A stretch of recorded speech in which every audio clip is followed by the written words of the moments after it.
Rapport présenté au nom de la Commission de la production et des échanges par M. Guillemot Attala, sénateur, sur le projet de loi numéro 243 pêche et l'aquaculture. Monsieur le Président du Sénat, chers collègues, en sa séance du mardi 19 novembre 2024, la conférence des présidents, après examen, s'est prononcée favorablement sur la recevabilité du projet de loi numéro 243 PJL/SEN/3L régissant la pêche et l'aquaculture. Ce projet de loi, déjà adopté par l'Assemblée nationale, a été transmis à M. le Président du Sénat conformément à l'article 30 de la Constitution. Au regard des dispositions des articles 33 et 47 du règlement intérieur du Sénat, la conférence des présidents réunie le mercredi 4 novembre 2024 a confirmé la recevabilité de ce projet de loi et en a confié l'examen à la Commission de la production et des échanges. Votre commission s'est réunie à cet effet le mercredi 4 décembre 2024. Le projet de loi étant présenté et défendu par M. le ministre de l'Élevage, des pêches et des industries animales. Les travaux se sont déroulés en présence de M. le ministre délégué à la présidence chargé des relations avec les assemblées. De l'exposé des motifs, il ressort que le présent projet de loi régit la pêche et l'aquaculture au Cameroun.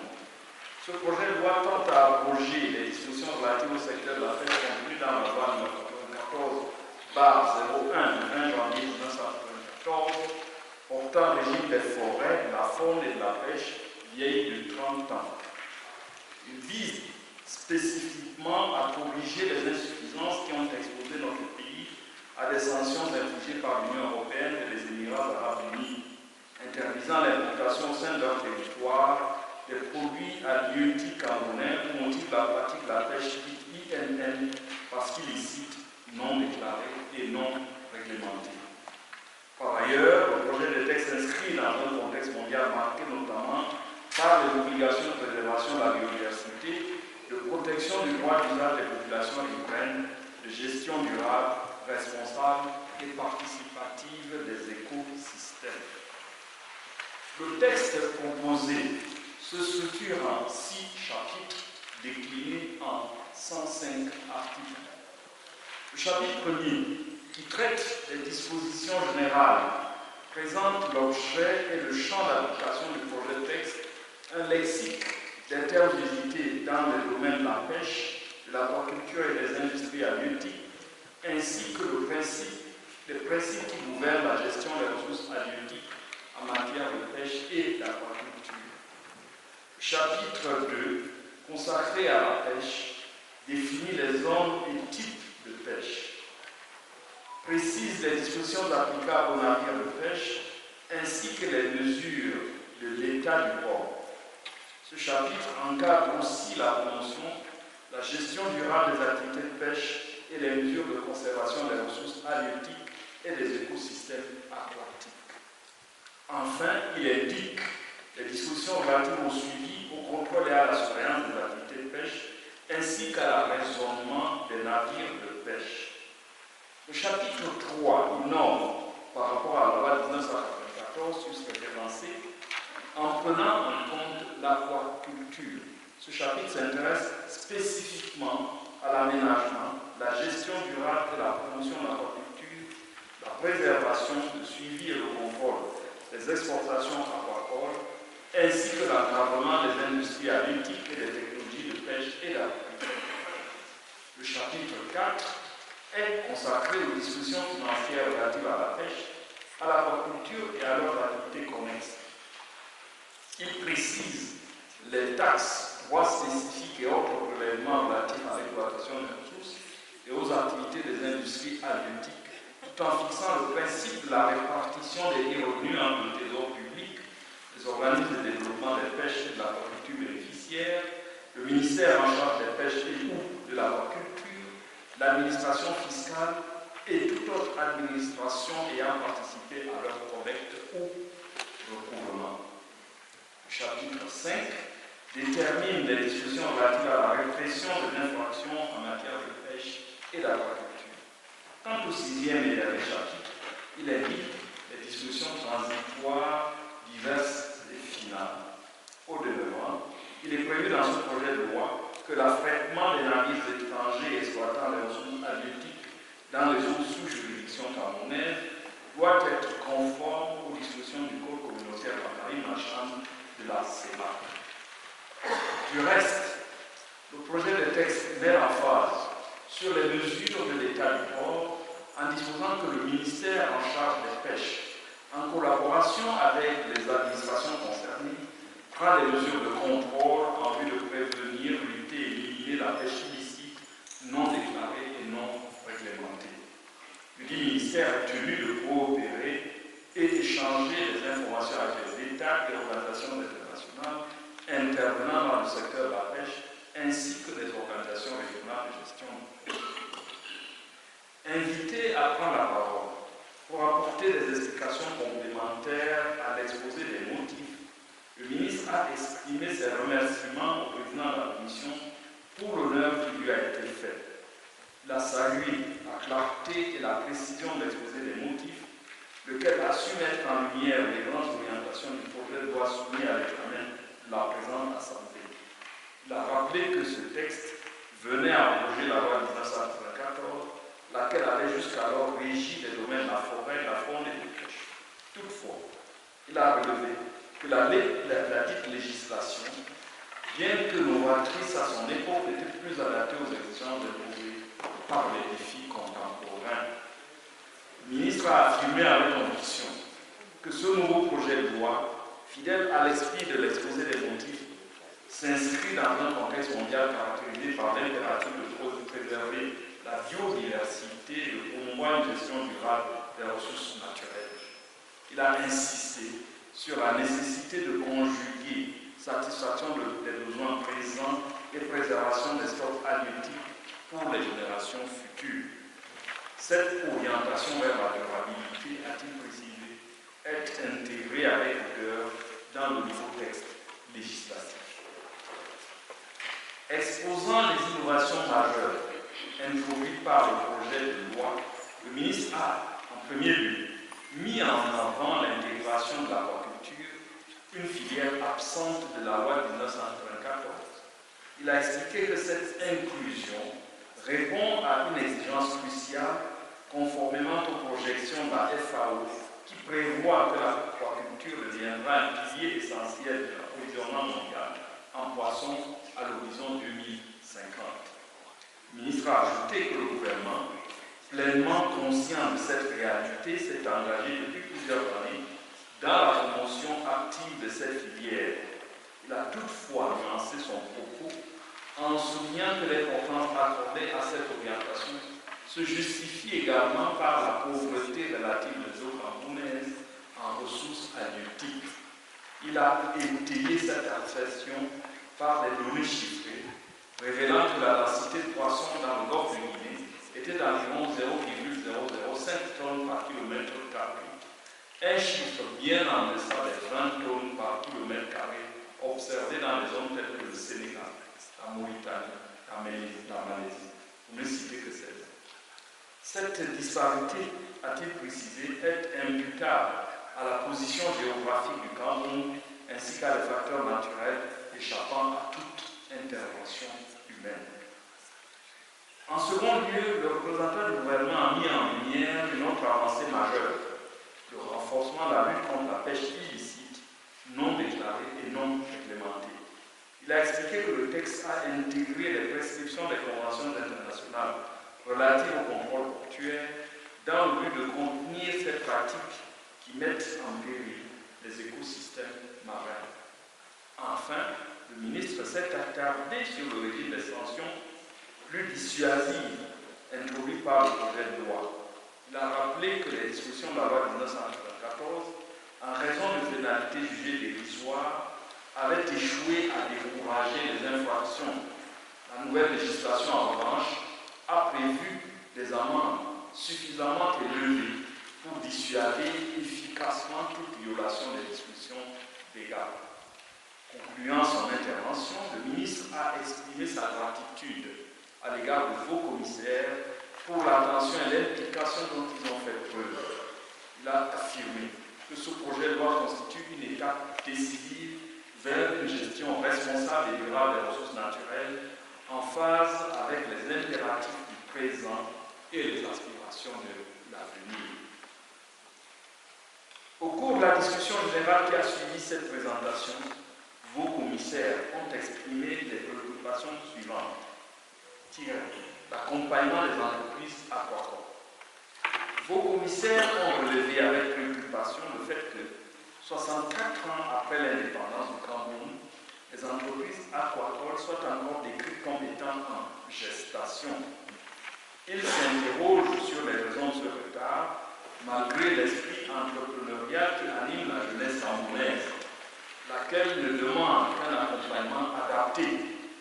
Ils se demandent si l'aquaculture n'a pas été négligée au sein du ministère au point de devenir un secteur marginalisé. Les mesures incitatives pour les investisseurs. Vos commissaires ont demandé des précisions sur les mesures incitatives prévues par le ministère en complément des dispositions de l'article 102 du projet de loi pour encourager les investisseurs privés nationaux et internationaux à s'impliquer davantage dans la filière aquacole. L'autosuffisance alimentaire en produits halieutiques. Vos commissaires ont souhaité savoir si le Cameroun pourrait, à terme, se passer des importations de produits halieutiques et garantir une véritable autosuffisance alimentaire. Ils ont exprimé leur souhait de voir des stratégies concrètes mises en place pour atteindre cet objectif crucial pour la souveraineté alimentaire du pays. L'inclusion des populations riveraines. Vos commissaires ont relevé une omission dans le projet de loi, s'étonnant de l'absence de dispositions claires concernant l'implication des populations riveraines dans l'organisation et la gestion des activités de pêche et d'agriculture. Ils ont rappelé en effet que ces populations, notamment les femmes, ont été formées à des techniques spécifiques telles que le traitement et la conservation du poisson. Ils ont donc interrogé le ministre sur les mécanismes envisagés pour les intégrer pleinement dans le secteur crucial pour leur subsistance et leur développement économique. La protection des petits pêcheurs et des aquaculteurs modestes. Vos commissaires ont ensuite souligné les défis auxquels sont confrontés les petits pêcheurs et aquaculteurs modestes face à la concurrence des grands groupes industriels, tant nationaux qu'internationaux. Ils ont demandé les mesures envisagées par le gouvernement pour prévenir les situations de monopole et protéger les intérêts des petits exploitants tout en préservant l'équilibre économique national. La préservation des ressources halieutiques et des écosystèmes aquatiques. S'appuyant sur le thème de l'import substitution, vos commissaires ont soulevé la préoccupation relative à la protection des ressources halieutiques et des écosystèmes aquatiques, et plus en plus menacés par les activités de pêche industrielle. Ils ont demandé quelles dispositions étaient envisagées pour garantir une exploitation durable de ces ressources et prévenir leur dégradation. La création d'un fonds pour les petites et moyennes entreprises. Sur ce point, vos commissaires ont attiré l'attention du gouvernement sur le chapitre relatif aux dispositions financières du projet de loi. Ils ont regretté que la répartition des revenus de l'exploitation des ressources de la pêche n'inclut pas la création d'un fonds spécial destiné aux petites et moyennes entreprises camerounaises actives dans le domaine de la pêche et de l'aquaculture. Ce fonds, selon eux, serait essentiel pour soutenir ces acteurs souvent en difficulté et contribuerait à capitaliser leurs efforts pour garantir une meilleure alimentation des populations camerounaises. Concluant sur ce point, vos commissaires ont réitéré l'importance de nourrir correctement les Camerounais et ont demandé au ministre de fournir des éclaircissements sur ces différentes préoccupations. L'efficacité des mesures pour lever les sanctions internationales. Vos commissaires s'interrogent sur la capacité de cette loi, une fois promulguée, à obtenir la levée des sanctions infligées par l'Union européenne, notamment les cartons rouges et jaunes, ainsi que les restrictions imposées aux navires battant pavillon camerounais. Ils souhaitent savoir si des engagements concrets ont été pris par le gouvernement pour remédier à cette situation. L'assainissement du registre des navires de pêche.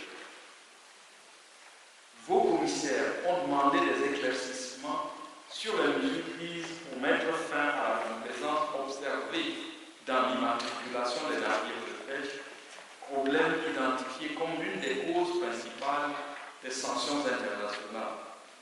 Rappelant que des tests réglementaires étaient annoncés par le ministère des Transports pour encadrer cette immatriculation, ils ont souhaité connaître l'état d'avancement de ce texte et leur calendrier de mise en application.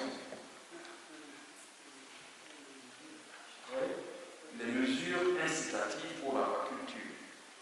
Vos commissaires ont déploré l'absence d'indications précises sur les mesures incitatives destinées à soutenir l'aquaculture dans le texte de loi.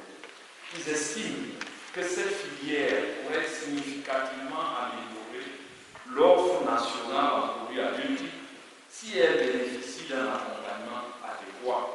Ils ont voulu connaître les initiatives concrètes envisagées pour encourager les opérateurs économiques nationaux et internationaux à investir dans ce secteur stratégique. La protection des utilisateurs contre les monopoles. Vos commissaires ont également exprimé leurs préoccupations quant à la protection des petits pêcheurs et agriculteurs locaux face à la concurrence des grandes entreprises industrielles nationales et étrangères. Ils ont souhaité savoir si des discussions spécifiques ont été prévues pour garantir un équilibre dans l'accès aux ressources halieutiques. Invité à prendre la parole pour apporter des éléments de réponse aux préoccupations de vos commissaires, le ministre de l'Élevage, des Pêches et des Industries animales, s'agissant de l'aquaculture, a expliqué que, bien que cette activité soit pratiquée au Cameroun depuis 1948, elle a longtemps conservé un caractère ludique et récréatif. Ce n'est qu'à partir de Comice de Bolova, sous l'impulsion du chef de l'État, que l'aquaculture avait été identifiée comme une priorité stratégique pour le pays. Le ministre a rappelé que le président de la République, lors de cet événement, avait souligné l'importance de produire davantage de ce que le pays consommait et de réduire la dépendance aux importations. S'agissant de l'engagement du gouvernement, le ministre a affirmé que des efforts sont entrepris depuis 2012 pour promouvoir ce secteur en inscrivant l'aquaculture parmi les axes prioritaires de développement. Il a précisé que conformément à la logique économique, la production devait être portée principalement par le secteur privé, l'État ayant pour rôle de créer des conditions favorables à l'investissement et à la compétitivité. Au sujet des mesures incitatives, le ministre a indiqué que plusieurs dispositifs ont été mis en place, notamment les exonérations sur les droits de douane et la TVA, adoptées dans les lois de finances 2021, 2022 et 2023. Il a également mentionné un récent décret du Premier ministre instaurant un fonds de facilitation et de garantie pour soutenir les activités agricoles et piscicoles. Abordant la préoccupation relative à l'impact de ces initiatives, le ministre a cité l'exemple du salon de l'aquaculture organisé au Palais des Sports de Yaoundé. Cet événement a révélé un engouement croissant pour ce secteur et une appropriation progressive des techniques modernes par les acteurs locaux. Le représentant du gouvernement a conclu en réaffirmant que l'aquaculture représentait un levier clé pour renforcer l'autosuffisance alimentaire et positionner le Cameroun comme un acteur majeur de l'économie bleue en Afrique. S'agissant des ressources dédiées au fonds, le ministre a affirmé que celles-ci sont déjà disponibles et déposées à la Banque des États de l'Afrique centrale, BEAC. Il a précisé qu'un fonds de facilitation d'un montant de 5,3 milliards de francs CFA a été mis en place, accompagné d'un fonds de garantie spécifiquement dédié au secteur. Ce dispositif, a-t-il rappelé, s'ajoute au fonds de garantie annuel de 200 milliards de francs CFA alloués par le ministère des Finances. Le ministre a souligné que des mesures étaient en cours pour faciliter l'accès au financement pour les petits producteurs en collaboration avec les différents partenaires afin de rendre ces fonds rapidement utilisables. Le ministre, concluant son propos, a par ailleurs rappelé que son collègue en charge des finances attribue annuellement des fonds de garantie de l'ordre de 200 milliards de francs CFA. Il a également souligné que celui-ci est spécialement conçu pour répondre aux besoins de ce secteur. Des dispositions, a-t-il ajouté, sont en cours pour simplifier l'accès au financement pour les petits producteurs. S'agissant de la possibilité de se passer des importations, le ministre a affirmé que les politiques publiques sont progressivement mises en place pour atteindre cet objectif. Il a donné l'exemple du poulet, rappelant que le Cameroun a déjà adopté une approche similaire pour le poulet. Selon lui, le pays a réussi, sous la haute impulsion du chef de l'État, à éliminer l'importation des poulets congelés, mais cette réussite n'était pas instantanée. Le ministre a expliqué que ce succès repose sur l'élaboration et la mise en œuvre des politiques publiques adaptées, ainsi que sur l'engagement des investisseurs nationaux. Ces derniers ont pris des initiatives pour produire localement les intrants nécessaires, tels que l'alimentation, les poussins et les services associés, garantissant ainsi la viabilité de la production. Il a conclu sur ce point en exprimant sa confiance dans la capacité du gouvernement à reproduire ce modèle pour d'autres secteurs stratégiques, notamment celui de la pêche et de l'aquaculture. S'agissant de la question de l'importation et de l'autosuffisance en produits halieutiques, le ministre a déclaré qu'il s'agit d'un processus évolutif, similaire à celui appliqué pour d'autres produits comme le poulet et le porc. Il a rappelé avec satisfaction que le Cameroun a réussi à éliminer l'importation des poulets congelés grâce à la mise en œuvre des politiques publiques adaptées, à l'engagement des investisseurs nationaux et à une production accrue des intrants nécessaires, tels que l'alimentation et les poussins. Il a ajouté que la même stratégie était en cours pour le secteur de la pêche et de l'aquaculture, en mettant en avant des politiques d'import-substitution et un soutien accru aux producteurs locaux. Pour ce qui est de la pauvreté des eaux camerounaises, le ministre a expliqué que ce phénomène est lié à la position géographique du Cameroun dans le golfe de Guinée. Il a détaillé les facteurs climatiques et environnementaux qui cassent les côtes. Grâce à ce dispositif, il a noté que les pratiques de pêche illégale, notamment la capture des crevettes et des gambas par les navires étrangers, ont considérablement diminué, rendant ces produits plus accessibles et abordables pour les populations. S'agissant des sanctions de l'Union européenne, le ministre a affirmé que celles-ci sont principalement liées à des problèmes d'immatriculation des navires de pêche battant pavillon camerounais. Il a indiqué que le ministère des Transports travaille activement à résoudre ces dysfonctionnements et que le gouvernement collabore étroitement avec l'Union européenne pour aligner les pratiques nationales sur les exigences internationales. Il a également souligné que le projet de loi en cours, en introduisant des dispositions relatives à la pêche illicite, non déclarée et non réglementée, contribuerait à améliorer la position du Cameroun sur la scène internationale. Concluant son propos sur ce point, le ministre a réitéré l'engagement du gouvernement à promouvoir une gestion durable et équitable des ressources halieutiques tout en répondant aux préoccupations des populations locales et en renforçant la souveraineté nationale dans ce secteur stratégique. Après ces échanges, vos commissaires sont passés à la discussion des articles du projet de loi sous examen. Les articles 1er à 105 n'ont fait l'objet d'aucune observation. Ils ont été adoptés dans leur forme initiale.